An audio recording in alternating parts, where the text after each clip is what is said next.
Hey everyone, back at it for another review for a big unit test coming up. This is our unit on the Great Depression in the Roaring Twenties. So we're going to go through some of the main ideas that are on the test that you should definitely understand if you want to do well.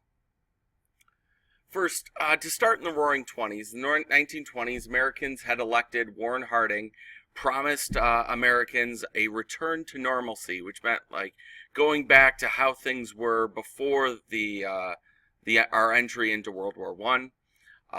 More cars than ever were being made. Henry Ford, using his mass production technique, his was specifically called the assembly line, but just making lots of consumer goods in general was very popular during this time.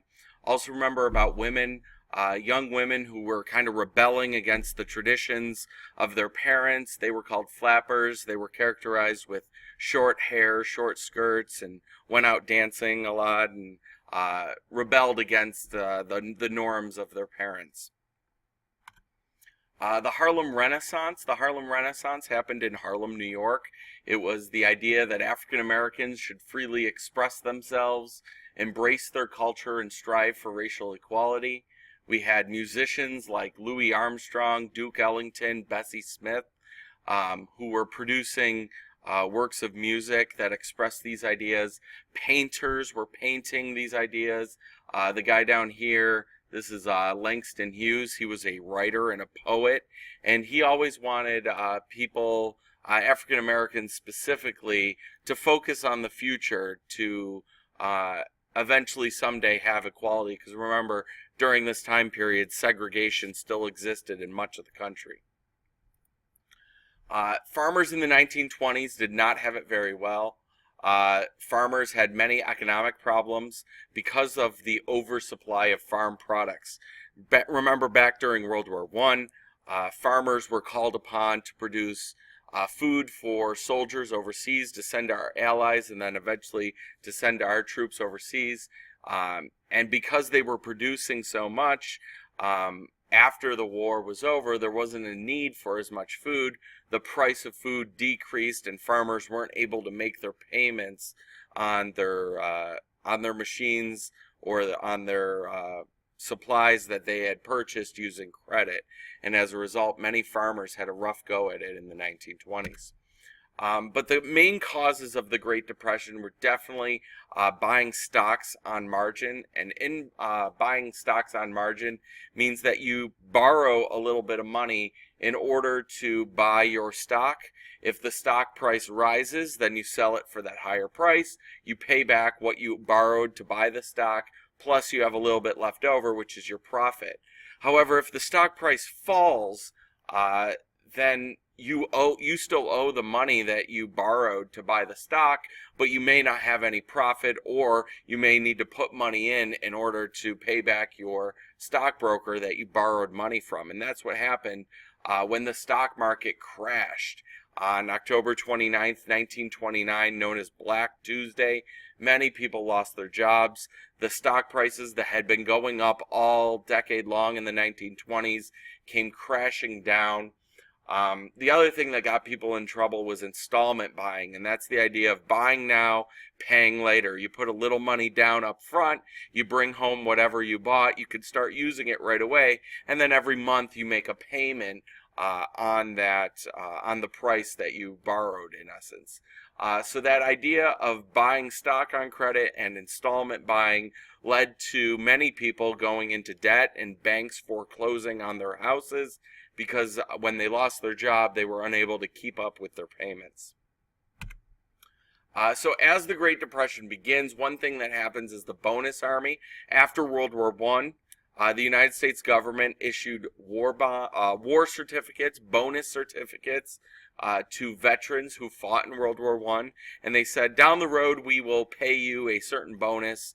Well, the 1930s rolls around, the stock market crashed, and these veterans want their money now. They don't want to wait till later. So they march to Washington, D.C. to demand that the government pays them their bonus right now.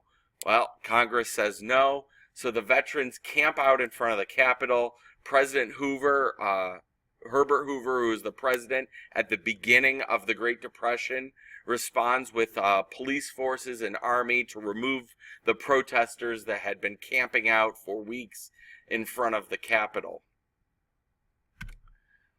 President Hoover believed that the government should not get involved to end the Depression. He believed it was on state governments or charities and individual people to improve their living situation, and he didn't believe that the government should get involved.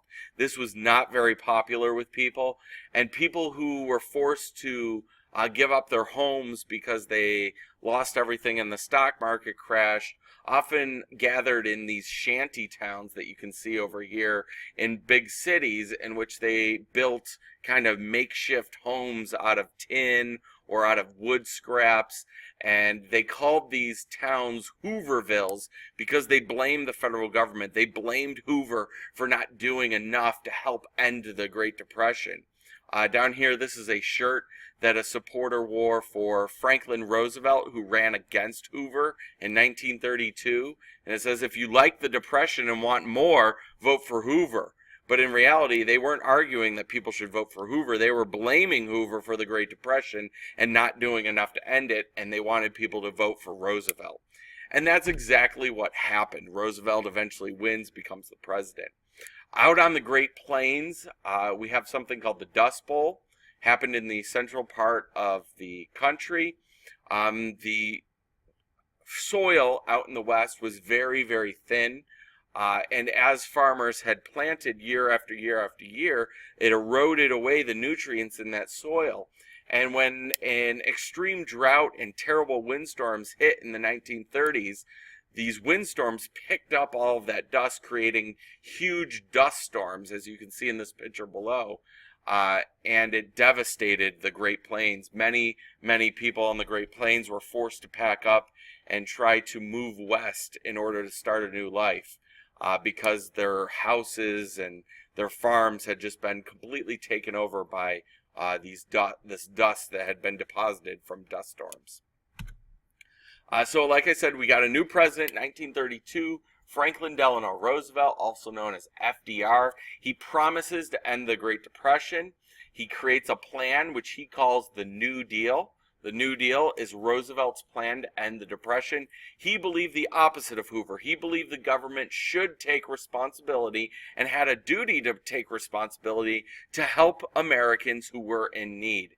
And the New Deal expanded the role of the federal government. It got the federal government involved in creating jobs and reforming the economic system in the United States to make sure that a depression like the Great Depression never happened again.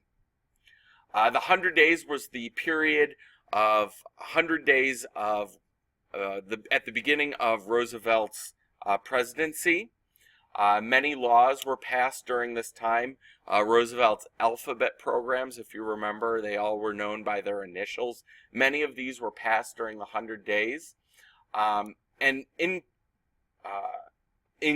addition to the 100 Days programs, Franklin Roosevelt also declared a bank holiday in which he shut down all of the banks in the United States because banks were in trouble. They were failing. People were doing runs on the bank in which they all tried to take their money out at the same time, and banks just couldn't handle the load of people that were coming in demanding their money, and many banks failed. So Roosevelt shuts them all down. This is called the bank holiday.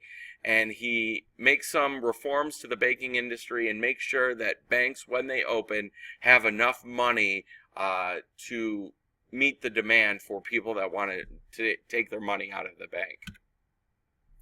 Other parts of the New Deal, all throughout the New Deal, Roosevelt instituted these fireside chats where he would get on the radio, sit next to his fireplace. He would envision that Americans were sitting by their radio, sitting next to their fireplace, and called them fireside chats. And the goal of these chats were just to reassure people about the future of the economy. Basically, to make people feel better, that we were going to get through this, that we're going to put America back to work, and you're going to have enough money to take care of your family. Things are going to be okay. So he did a lot of these fireside chats almost once a week. The TVA, which is the Tennessee Valley Authority, built dams throughout 7 states, which provided hydroelectric power to many rural areas. Not only did this create jobs, but it also brought electricity to many rural places in the South. Other parts of the New Deal include the Social Security Act, which is that system of unemployment insurance and pensions for retired workers. So once you became 65 years old, you were eligible to receive a check from the government every month, which would help with your living expenses. The FDIC was created to protect people's savings. That meant that if you had money in a bank, in a checking account, your money was insured up into $250,000, and that protected your money so that if the bank did fail or go bankrupt, you didn't lose that money. You would get a check from the government reimbursing you for the money that you lost if your bank did fail. So it was basically the government protecting people's money. This gave people confidence to return their money to banks. So those are the main ideas that you need to know for the unit test on the Great Depression. Please look over your VKR charts for both the Great Depression unit as well as the chapter on the Roaring Twenties. Those will definitely help you as you're preparing for your exam. Please rewatch this video as many times as you need to in order to do really well on the test. Good luck.